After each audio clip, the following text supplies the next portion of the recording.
With Sky Sports News, Paul, unmute yourself, away you go. Thanks, Adrian. Hi, Thomas. Hi. Thomas, what are you expecting from Tottenham given the apparent injury crisis, the bad luck with injuries they seem to have at the moment? Well, let's see who can play and who cannot play. It's still 2 days to go, and I'm actually not so much involved in speculations and don't get too involved in predictions who will play and who will not play. We are facing a tough opponent. It's a London derby, and we had a great result in the last season. We will try everything to repeat it.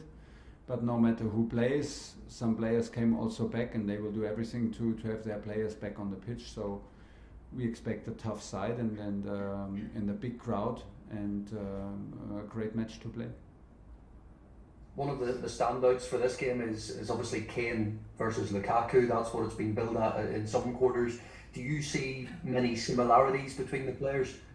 Well, there's one big one. They score decisive goals, and they love scoring, and they always did score no matter in which competitions. So that is the similarity. Apart from this, they're very different players, very different style of play, and we need to focus if Harry Kane plays on how to defend, where to close him down, maybe close the deliveries down, because once he has the balls, he's one of the most dangerous guys in the world to finish attacks. He's fantastic in conversion, and there are some players around him who deliver well and who can also be decisive. Let's see if Heung-min Son can play. He will be for sure out there on the pitch, also very dangerous. And we have also some guys around Romelu who are able to serve and deliver good performances. And in the end, it's a team effort, and it will always be like this. Have you got Christian Pulisic or N'Golo Kante back with you, or any fresh injury concerns? No fresh injury concerns. It's good news. Christian is in individual training and trying to come back and as fast as possible to team training, so he will not be in the squad. And N'Golo is back and back in full shape and ready to play. It's been a tough week for Reece James. He posted that footage on his social media account. Yeah. So what have you said to him? Well, it was pretty shocking to all of us, and to hear the news and then to see the footage.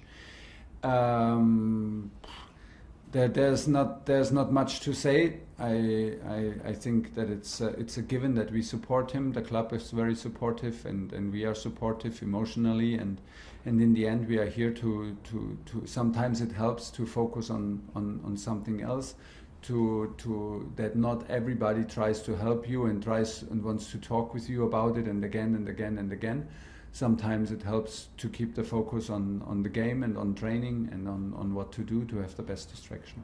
But it's clear that everybody here supports him, and that's it. Last one, please, Paul. Antonio Rudiger has been excellent for you, along with many players this season and over the course of the end of last season as well. What's the state of play with his contract? Is there anything you can say? Are you confident that he will extend? No, I hope that they find the solutions, but it's not only between these things, as you know, it's not only between coaches and players and what we wish for. And that's why it's between in the moment it's between the club and the players and the agent.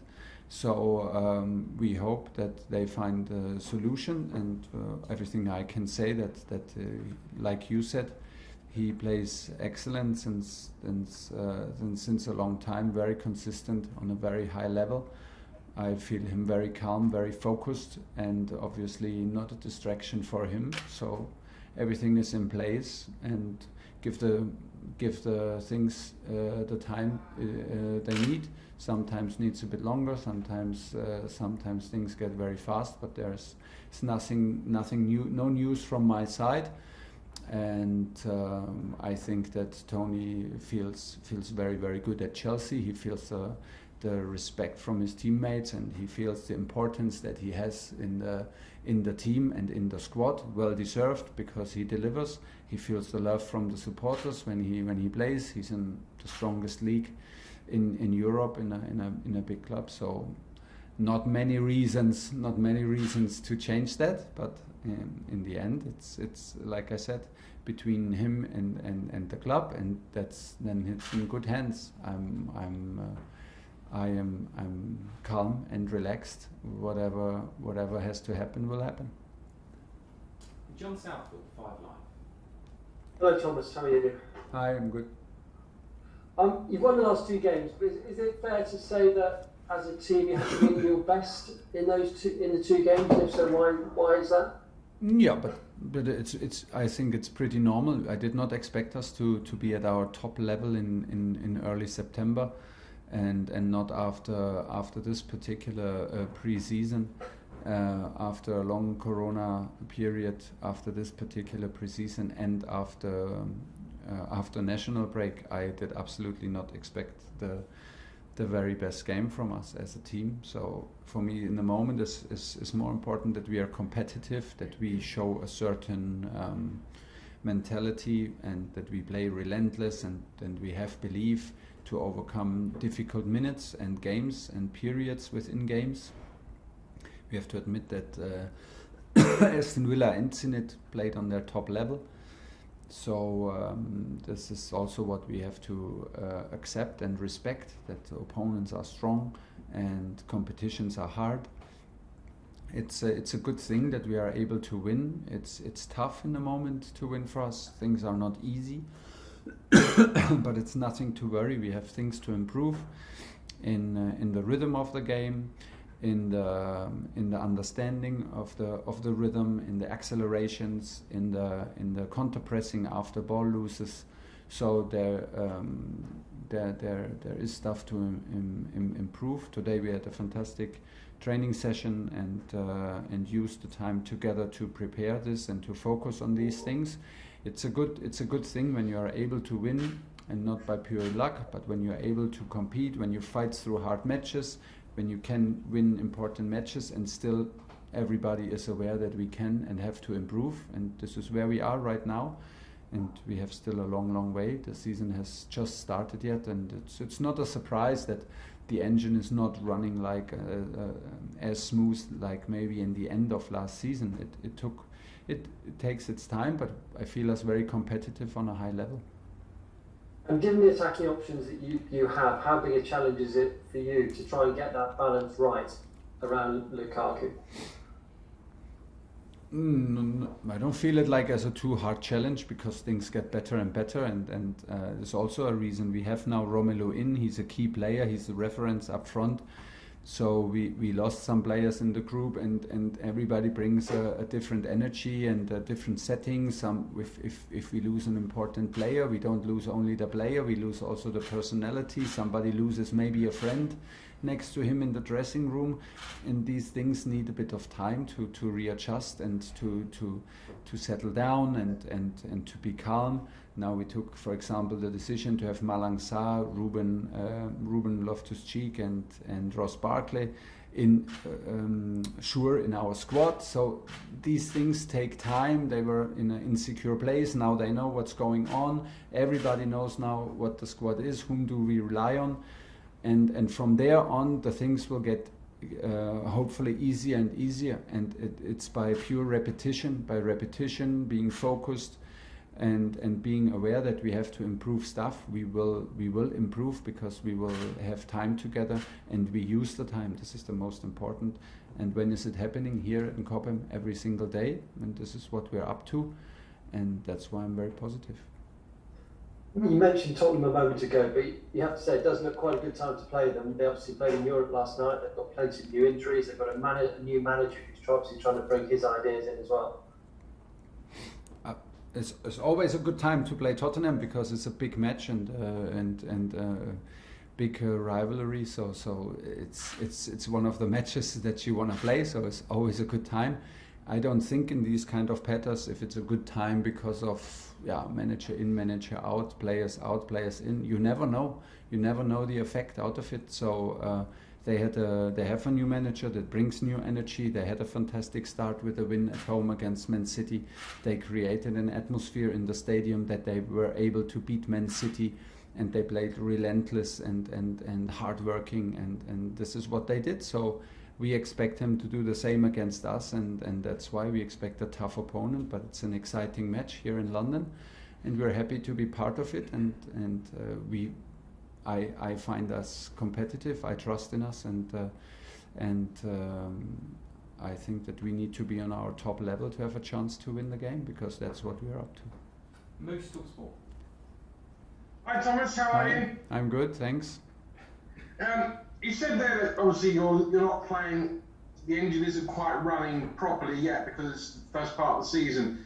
Does that make it even more important that Chelsea are hard to beat? So that if you're not playing well, you're still under the chance of winning games, as we've seen against Villa and yeah, but not playing well. I would not sign a not playing well. We can do better, but we are a team that's tough to beat, and it's much easier to have results and play better than play good, have no results, and keep the momentum going. It's in the place where we are. It's easier because of course a win helps to have a good atmosphere, to keep calm, to be open for criticism.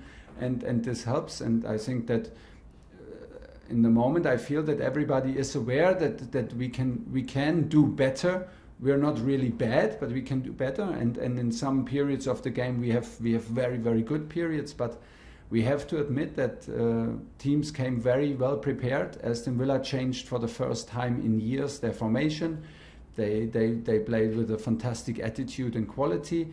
Zenit changed the formation in a 5-4-1, so they came with a Champions League quality team, but they played like a real underdog in terms of tactical approach. So this needs a bit of time to adapt, because this is what we were up to. We are on a good run in terms of results, and we still are. And so teams come well prepared and make life very, very difficult for us. This is more or less our fault. This is what we deserved. And now we have to find solutions again, and this is what we do. And while we are doing this, we are able to be a team hard to beat, and this is what we want to be. We want to be the team that nobody wants to play against in any competition, and we want to behave like it on Sunday. And this is very, very important to have this kind of attitude, because it's normal that things don't go always in your direction in between 90 minutes, in between the whistles, and so you have to be able to fight through difficult moments, and this is what we do, and we overcome these moments, and we are never in doubt of what we are doing. I feel us very confident to go through these moments within games, and maybe it's the best also to accept it, that it can happen, and to not over expect from us. Just got a couple more quick ones. First of all, you got 2 days extra to prepare for the game. Is that a massive advantage? It's good. I like it, because we have like after a good day off, which was good for us. We have still one recovery day. We had one recovery day yesterday, and we have 2 training sessions where we can prepare physically and tactically to improve exactly what we want to prove. I like it. It's very rare, so it's good for us. But is it an advantage? I think if you go into statistics through over the years, I think you will not find any advantage if a team has 1 or 2 days more off. Sometimes it's good to stay in the rhythm. It depends. But for us in particular, it was good to have the 4 days. And finally, I've been contacting my spies in Germany. They tell me that as a player you were an excellent defender, really, really good, hard defender. You have really bad spies, huh? You should doubt your spies. My sources are good. Yeah. So which would you least like to have played against as a player, Thomas? Harry Kane or Romelu Lukaku? Well, in my times, defending, I was a sweeper, so I played 10 meters behind the real defenders. So they did the dirty work. So I was the guy to push them into against Romelu, and once the ball is free, I come and steal it and get all the applause from the public, which was not around because there was not a lot of people watching the games where I played. and maybe I would. You know, Harry Kane drops a lot to number 10 position. I would have liked it because then I could have given the job to the number 6s and the midfielders. That was not my league, honestly. That was not my league. They would have gone past me easily. So that is. It's good that other guys do this out here. Last question in the broadcast, Nick Pure. Hi Thomas. Hi. Just on Saul. I mean, obviously, you spoke about his debut and how you handled that and he handled that. How's he sort of reacted since? And because you said obviously, you sort of said it, you took it upon yourself. Yeah. What happened there? Has that helped him, deal with that and just understand that those things happen because he's finding his feet and. Yes, he's got plenty of time to get up to his level. Yes, we have guys who experienced the same difficult start here in the team, and this team is a very supportive team. So everybody shared their experiences also from their first matches in Premier League. Me as a coach, the same. When I watched Premier League and when I was at the sideline in my first match against Wolverhampton, this was another level of what I saw even, and I played already against Premier League teams also in Champions League. So, but it's if it comes up to you in every 3 days, it's quite impressive, and it's maybe a shock of cultures, and we don't doubt his quality and his ability to adapt. It takes maybe now a bit of time to get it off his shoulders, but the good thing is he is in an age where he does not worry too much. He is self-confident and he is not like it, and the good thing is everybody in the dressing room and everybody in the club knows him very well because we played many times against him, and so there are no doubts. It just needs a bit of time, and the best thing to react is what he did. He trains good and he trains with intensity, and this will him prepare for the next time when he's on the pitch for us. Okay, at the end of the broadcast section,